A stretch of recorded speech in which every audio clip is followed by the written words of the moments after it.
Welcome to another edition of Therapeutic Thursdays.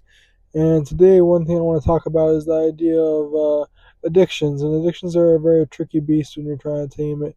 There's a lot of things there to talk about. Obviously, I can go on about the cycle of addiction. I can talk about, the causes of addiction and the effects. But one thing I want to talk about the most right now is the reservations people have with addiction. What things would cause you to use again? What things would make you want to use again? What things are going to cause you to relapse? What things are going to make you want to use that thing again, whatever it is? And that's the question. And when you think about that, you have to also try and meditate on it. You have to pray on it. You have to practice it. You have to understand exactly what's going to cause me to go back into this cycle again. And that's probably one of the game changing things. Through meditation and prayer, we can often change the outcomes of what we have going on.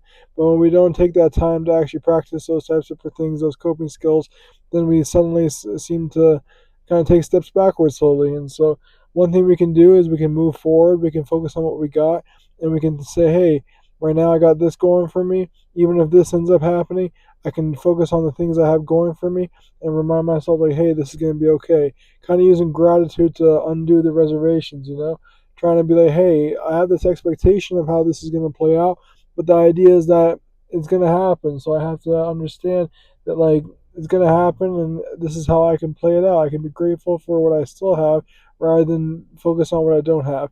It's really hard to say that for a lot of people because most people overlook these types of things and they don't understand that, like, hey, if I don't mentally prepare for what's going to come about, then I'm not going to be more than enough prepared for what's coming.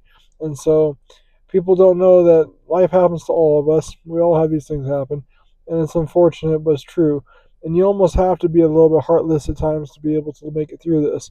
I'm not saying you don't want to experience some of these emotions. I'm not saying you don't want to take time to take a deep breath and live in the moment. But what I am saying is you don't want to get stuck in the moment. You don't want to get consumed by it. You don't want to be overwhelmed by what's been going on. You want to just like be like, hey, this reservation I had, whether it be this or that, parents dying, addictions caused by, some sort of life traumatic event like a car accident, or maybe someone heard about got seriously ill and got, you know diagnosed with something that's very serious.